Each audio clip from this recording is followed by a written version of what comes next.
welcome back to our Golden 20s podcast. My name is Teagan, and I am doing another little solo episode.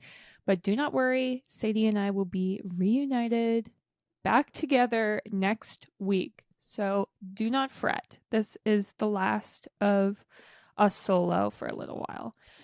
But I'm very, very excited because today is a very special episode. I'm going to be talking all about movies, which if you know me, you know that I love movies. This is 20 movies to watch in your 20s. And this is really perfect. One, because it's like pouring rain outside. If you hear thunder, that's what's going on. And watching movies is my favorite rainy day activity. I've got like a cozy sweater on right now, and I'm just really feeling the vibes. Number two, as I just said, I love movies. I went to film school twice. So I do feel qualified to talk about this, which is nice because there's some episodes where we're talking about something and I'm like, I don't really know. And like, am I the right person to talk about this? But this episode, I know that I am. I'm the right person to talk about this. So I think we can just dive right in. These are 20 essential movies to watch in your 20s. I will say I'm a woman, so I do feel like they're skewed towards like the woman 20s experience. But I do think that there's some value in men watching these too.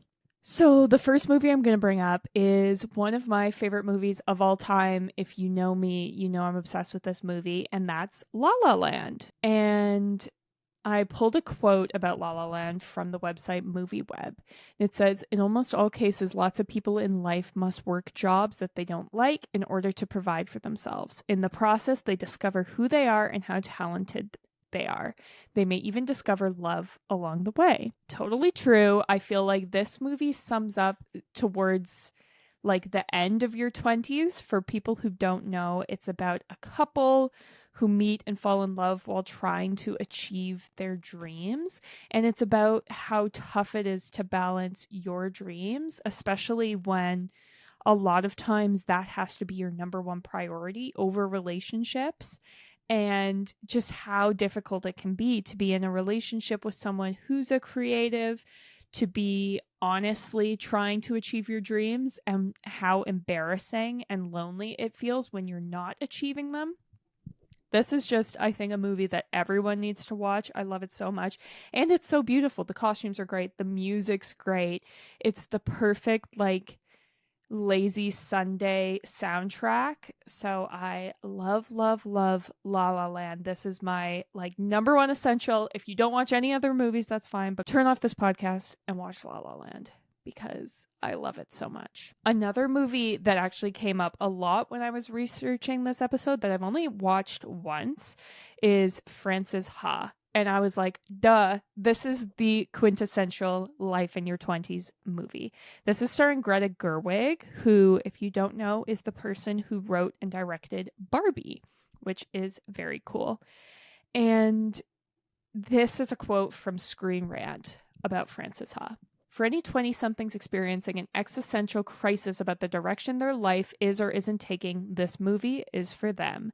An updated portrayal of New York for the millennial generation. So Frances Ha is about a fledgling ballerina who, after spending all of her college years in Brooklyn, she's trying to figure out her life. And it's about how her friends are kind of moving on and growing up, and she doesn't quite know how to do that, and how awkward and how weird it feels. It's just another indie, beautiful movie about how like awkward and heartbreaking your 20s can be, but kind of like La La Land, I do find it quite motivational. Another movie I saw come up a lot for essentials to watch in your 20s is Lost in Translation. And this is about an aging actor, Bill Murray, who befriends a young college graduate played by Scarlett Johansson while she's in Japan to shoot an ad. And it's really about loneliness and how unexpected friendships can sort of come up. And it's an older movie, but very, very beautiful. It's kind of a juxtaposition of a midlife crisis with a quarter life crisis, and how the themes are kind of the same. The next movie on my list is one that I've talked about before, and it's Before Sunrise. And really, I feel like the entire Before trilogy could be on this list, but Before Sunrise is the one that's set in your 20s, so that's why it's the one that's on my list. It's a romantic drama that takes place over the course of one night in Vienna. And the plot is that Jesse, an American traveler, runs into Celine, a French student, on a train, and he convinces her to get off the train and spend the night with him in Vienna, just walking around, because he's never been there and she has. And the entire movie, they just walk around the city, they talk about life, love, and they form a really deep connection. Watching this movie feels like what falling in love feels like. It's a beautifully shot movie. It makes Vienna look amazing. I think it really highlights the unexpected magic of traveling, which I feel like is a big theme in your 20s, and how the most random connections can turn into something really magical. I love Before Sunrise. It's definitely got to be on your list. Another romantic movie that I thought about was About Time, which I cried so hard watching this movie, but it is so good. The concept is a man at the age of 21 is told by his father that the men in their family are able to time travel. He can't change history. He decides that he's going to use his powers to get a girlfriend. So he meets Mary, who's played by Rachel McAdams, our rom-com queen. They fall in love, and he finally wins her heart using his time travel. However, as life progresses, he finds his ability can't shield him and those he loves from the problems of ordinary life. And it's really about the importance of living in the moment, living each day like it's your first, like it's your last, and embracing the craziness that is life. The next film on my list is another one of my favorite films, and it's Almost Famous. I did force Sadie to watch this, I think last year when we were watching Daisy Jones and the Six. And it's a semi-autobiographical story about a rock and roll journalist who goes on the road with a fictional band called Stillwater. He is a 17-year-old rock journalist. He's writing for Rolling Stone magazine, and he really embraces the rock and roll lifestyle and kind of learns along the way what's important and what's not. He also learns a lot about love, which I feel like that comes up a lot in these movies of your 20s, because there's a big difference between teenage love and 20s love, I think. It's also about the struggle of balancing independence and responsibility and trying to look cool and be cool, and also you figuring out what is actually cool. So I love that movie. I feel like it's a perfect summer movie because it's just so hot, like any 70s movie, really. Speaking of the 70s, the next movie I had on my list is Dazed and Confused. These are all, I feel like, coming of age movies, but this one's actually set on the last day of high school. So I feel like if you're in your early 20s or just about to enter your 20s, this is a great watch. Richard Linklater directed this. He also directed Before Sunrise, so we love him. He's our coming-of-age king. And this is about the generational clash between the grade 9s and the grade 12s. And it all takes place over just one night, just like his other movie. And it is very nostalgic, even though I wasn't born in the 70s. It feels authentic and like a real time, and it just makes you feel reflective, I think, of your youth, your high school years. And then it also kind of clues you in that you'll be reflecting on the time you're in now. The next movie on my list, I think, might be the oldest, but it is an essential, especially if you are just about to graduate or just graduated, and it is The Graduate. This movie stars Dustin Hoffman, and he's a character who's recently graduated and doesn't really know what to do with his life. It's kind of the idea of when you do everything right, but you still don't know what you want, what do you do then? And so he spends his time hooking up with a married woman, and that sort of spirals into madness from there. But it's also about making those choices and the consequences of your actions and trying to be brave when picking the future that you want. The next movie on my list is back into the romance categories, and that is Eternal Sunshine of the Spotless Mind. This movie is about a character who receives a note saying that his ex-girlfriend had him erased from her mind. So he decides that he is going to get her erased from his mind as some strange form of payback.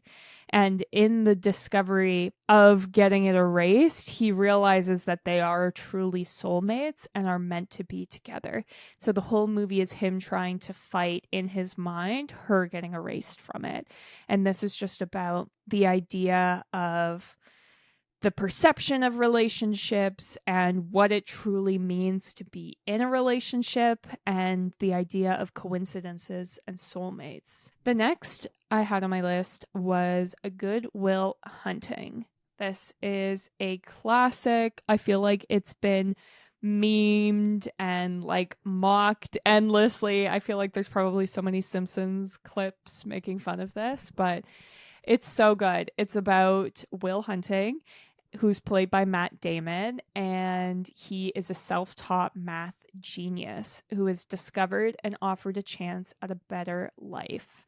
But he doesn't quite know how to grasp it. He's a self-saboteur, and he knows what he should do, but he can't stop himself from, instead of embracing what he knows he should, embracing the fun of living in your 20s. The next movie I had on my list is a movie we've talked about before on the podcast, and that's The Devil Wears Prada. This is very famous. I feel like it's having a renaissance right now, and it's great. It's about Andy, who's a college graduate who wants to become a writer. She ends up working as an assistant for one of the most powerful fashion editors in New York, Miranda Priestley.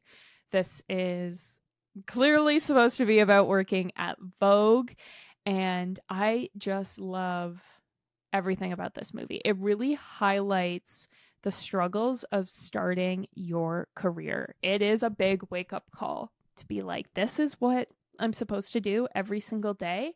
And you either embrace it and love it and find your calling, or you realize it isn't for you. There are some really great moments in this movie. I know that Sadie's talked about the way it highlights fashion and how there are so many little industries within industries within industries. And I feel like this applies to everything, not just fashion. So that's something I really love, but also just the reality of being a working woman and how difficult it can be to be balancing that, balancing your looks, balancing your relationship, wanting to do a good job at work, but also wanting to be treated fairly and figuring out where you draw the lines. These are all things that I think are different person to person. And I think that this movie really, really highlights that. If you are wanting to watch movies about starting your career, this is definitely a great place to start. Another career movie I had on my list was Office Space, which is kind of a throwback, I guess, from the 90s. And it's about a guy who works a corporate desk job and he really hates it. He works at a software company. While undergoing hypnotherapy, he's left in a state when his therapist dies in the middle of their session. He refuses to work overtime after this, and he plays games at his desks, and he just decides not to care. This is what he's hypnotized to believe. And unintentionally, this makes him beloved at work. He makes all new friends. He keeps getting raises and all these things. And so it's just about the monotony of everyday work, which again, I feel like is a big eye opener when you reach your 20s. You have spent your entire life figuring out what you want to do for work. Are you going to go to school so that you can do that for work, et cetera, et cetera. And then you get there and you're like, oh, I do this every single day for the rest of my life. So it's hilarious. Jennifer Aniston's in it. If you like her, definitely check it out. Sort of work related, but more school. I had the movie Legally Blonde. This is my ultimate September movie to watch. I love it so much. I find it so motivational. I feel like everyone knows what Legally Blonde is, but if you don't, it's about a character named Elle Woods whose boyfriend breaks up with her because he got into Harvard Law School and he decides that she's not serious. He needs to go there and get a serious girlfriend and get his life together. So Elle decides that she's going to go to Harvard Law School to win him back, which everyone else is like, that is ridiculous. Harvard Law School is really hard and you're a sorority girl who's bleach blonde. But nothing can stop her. She decides she's going to go for it, and hilarity ensues from there. It's also one of my favorite musicals, if you're a musical person. Kind of wild card movie on the list. We're up to number 14, by the way. This is Ingrid Goes West. This was kind of an underground movie, but I really, really liked it. Pop Sugar wrote about it. This hilarious dark comedy comments on millennials' obsessions over status, popularity, and of course, Instagram. A disturbed young woman named Ingrid, played by Aubrey Plaza, depletes her inheritance money to win the affections of an Instagram celebrity, played by Elizabeth Olsen. The comedy quickly becomes a cautionary tale when Ingrid crosses personal and legal boundaries to impress her idol. And I just feel like in today's day and age, this is such a good movie about meeting your idols, the realities of social media, and the dangers of social media. I just thought that it is so good. Anyone in their 20s needs to watch this, especially if you're like, I think I should just be an influencer. This movie's scary.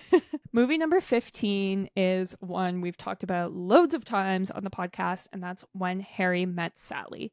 Arguably one of the best rom-coms of all time. The plot of When Harry Met Sally is, in 1977, college graduate Harry Burns and Sally Albright share a contentious car ride from Chicago to New York, during which they argue about whether men and women can ever truly be strictly platonic friends.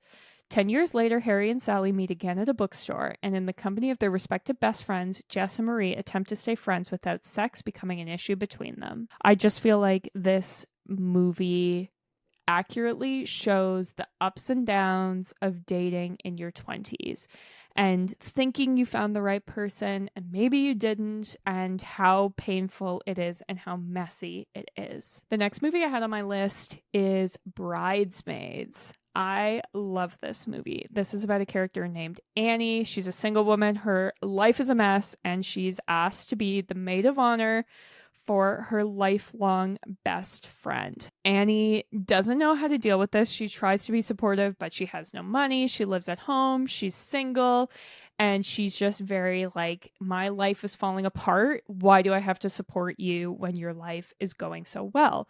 She also really struggles with jealousy and feeling like she's not good enough. And the reason I think that this movie is so good is it goes to highlight how you can keep yourself down. Like, Annie keeps herself in this headspace because she's just like, this is my story. This is all I'll ever be, is single loser Annie. And you can just get stuck by that. It also is hilarious. It goes into the ridiculousness of weddings, which is a huge part of your 20s, attending weddings, being bridesmaids, maybe getting married, that sort of thing. So it is so essential. The next movie I had is actually a book, but I love the movie too. So I'm going to talk about them both. And that's Pride and Prejudice. Pride and Prejudice follows the turbulent relationship between Elizabeth Bennet, the daughter of a country gentleman, and Fitzwilliam Darcy, a rich aristocrat landowner. They must overcome the sins of pride and prejudice in order to fall in love and marry. This is the best romance ever written. It's all about Mr. Darcy. He is the blueprint for everything. There would be no enemies to lovers without Mr. Darcy. There would be no Regency novels without Mr. Darcy. This is just an essential. And I think the key things you need to glean watching this movie in your 20s is the threat of Pride and Prejudice and how that can hold you back from your true love. It's also just an amazing piece of writing. I love the movie. Highly recommend. The next movie I had on my list is one I vividly remember watching for the first time in my 20s. I might have been 20, and it is just so good. It is Trainspotting. It's about a heroin addict, so that's kind of a bummer compared to some of the other movies I was talking about. But it's about heroin addict Mark, who stumbles through bad ideas and sobriety attempts with his unreliable friends. It's very bleak. It can show how good life can be and how bad life can be. I just find this movie so jarring, so shocking, and so motivational. Movie 19 I had on my list is The Last Holiday, which I know people hate, but I low-key love this movie. I watch it every single Christmas, even though it's not a Christmas movie. It just takes place during winter. And the plot is Georgia Bird, played by Queen Latifah, discovers she has a terminal illness. And she reflects on what she realizes has been an overtly cautious life. So she withdraws her life savings and jets off to Europe, where she lives like a millionaire. She charms everyone she meets, including renowned chef Didier. The only one missing from her new life is her longtime crush, Sean Matthews, played by LL Cool J. I just love this movie. It highlights why you should be living life to the fullest, not being too cautious, and how that can actually be holding you back. And it's just such a cozy movie. I love it so much. Okay, and we are at movie number 20 of 20. And this is kind of cheating because it is a movie, but I'm thinking of the TV show, and that is Sex and the City. You know, if you've listened to any of these podcasts, that Sadie and I are obsessed with Sex and the City. It's one of my favorite shows. I think it's one of the best shows of all time, especially when it comes to female representation in media. It's just so good. I feel like this will teach you everything you need to know about survival in your 20s and how shitty but how fun it can be. It's set in New York City. The series follows the lives of 4 women who, despite their different natures and ever-changing sex lives, remain inseparable and confide in each other. I love it so much. There are things that are problematic about it now, but it is also 30 years old, so that's fine. I feel like we can grant it some grace. Okay, so those were all of my 20 movies. I hope that at least one of these sounds interesting to you. I do highly recommend them all.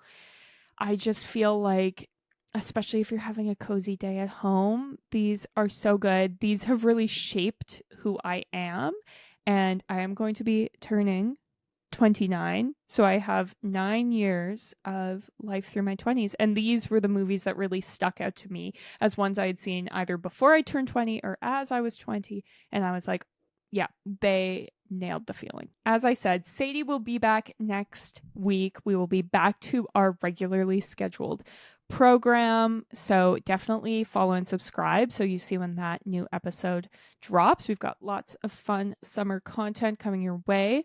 You can also check us out on Patreon, which is the best way to show your support for the podcast. And all the episodes get put up there ad-free.